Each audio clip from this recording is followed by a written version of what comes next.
Self-improvement books, they bring up a lot of feelings, I think, with people. Some people hate this idea. Some people think they're hokey, whatever. I like to read them. I always get a nugget of something out of them. If I can improve myself a little bit incrementally all the time, I'm happy. I don't feel like I need to go from 0 to 1,000 within a week. And this is with anything in life. I'm a very moderate type person in many ways. So my first bout with a self-improvement book was when I was married to my first husband, living in a city foreign to both of us. He was foreign to the entire country, and our communication was just terrible. We got into this ring of just unfortunate behavior that, ultimately led to divorce. But in the meantime, we did go to therapy while we were together, and the therapist introduced me to a book called The Dance of Anger. And it really put things into perspective of this idea that I feel like a lot of us expect the other to change, right? I mean, wouldn't it be nice if everybody just did what we wanted? Well, that's not reality. So being able to live with yourself and then live with someone else and how they behave, and then altering some bad habits. Typically, we are all guilty of bad habits, and it was nice to just realize it's not just him, okay? So that there was a long stretch of not doing much in this realm, except I did start therapy years later when I moved back to my hometown, and that was great. And during that time, initially, I wouldn't say that I was a big reader. A few years ago, I became more of a reader. I am a voracious reader now. I love reading. I read every single day. Not always self-improvement books every day, but most days. And then I am obsessed with historical fiction as well. So there was a podcast called Don't Keep Your Day Job.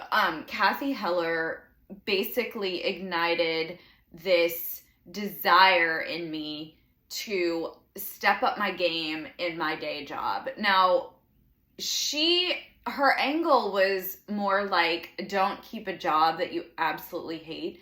I didn't have that problem. I still love my day job. I love everything I do. I know that sounds ridiculous. I don't love every second of it, but ultimately and totally, I do love what I do.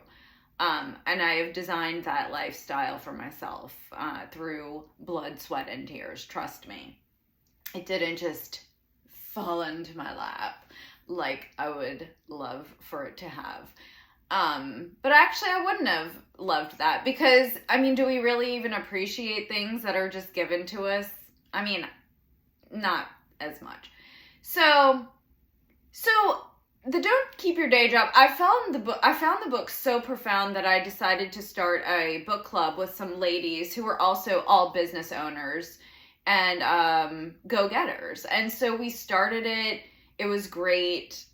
We had many discussions. We read through a few different books, that being the first, and then the pandemic hit. We disbanded. We really couldn't get a virtual thing going. People were just so mentally exhausted. But I did continue to read. And I would like to tell you my top 10 books that have really been a profound effect on me.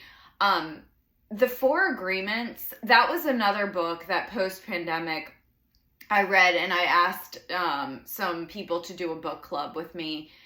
It was just like, read the book. Everyone could benefit from this book. It's a phenomenal book.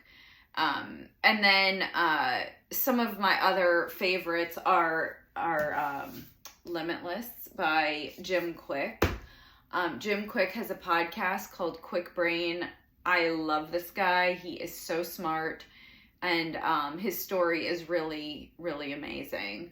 Of course, Don't Keep Your Day Job. Think Again by Adam Grant. Adam Grant is my obsession. I love him. He's a psychologist. The Think Again, another way to really shake yourself up and maybe start thinking differently. Essentialism, that will just narrow down all the bullshit you don't need in your life, and we all have it, trust me. The High Five Habit, I love Mel Robbins. This is a kind of a feel-good, like, look at yourself in the mirror differently, because you are an awesome creature, and so much to give. You just have to let yourself, right? I mean, we're our own worst critics, enemies, we get in our own way. The Top 5 Regrets of the Dying. I love this book. I bought several copies and gave them away. Don't read it if you don't want to get real about death. I mean, death's a coming. 100% of people die. Okay, there is not one person who gets out of it. So it's just stories about people's accounts. This lady was a kind of like a home health person, not a home health, but she lived with people until their passing and learned about their struggles, their woes, leading up to death. And and we don't get a second shot at it. So this is a real deal.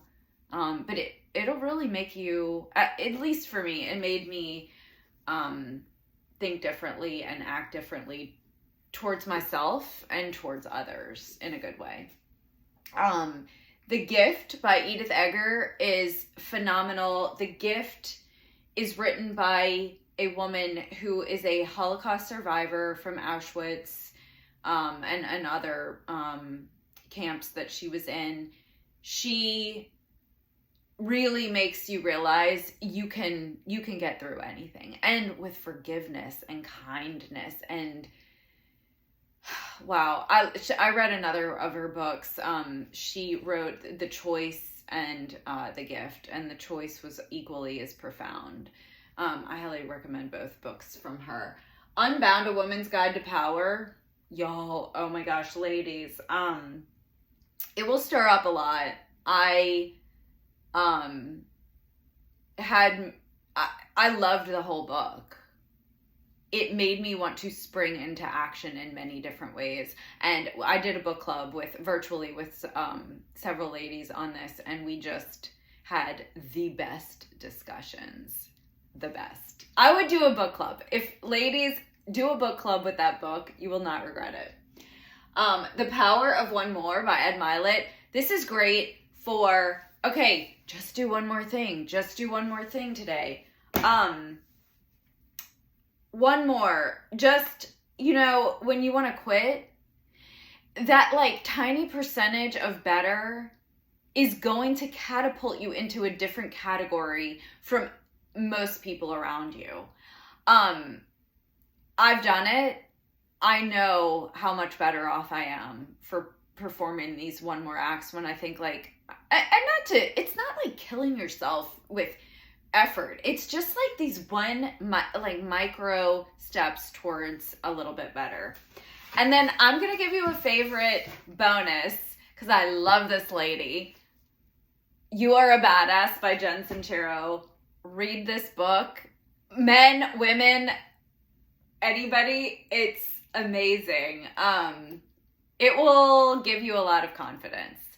And that's what we're missing. A lot of people don't have confidence. I mean, true, genuine confidence. And so anyway, those are my top 10 plus one. And I highly recommend reading. Some people do it better audio. Some people do better in the morning or in the evening, but I would love to discuss any of these books with you if you are also a reader and interested in improving yourself.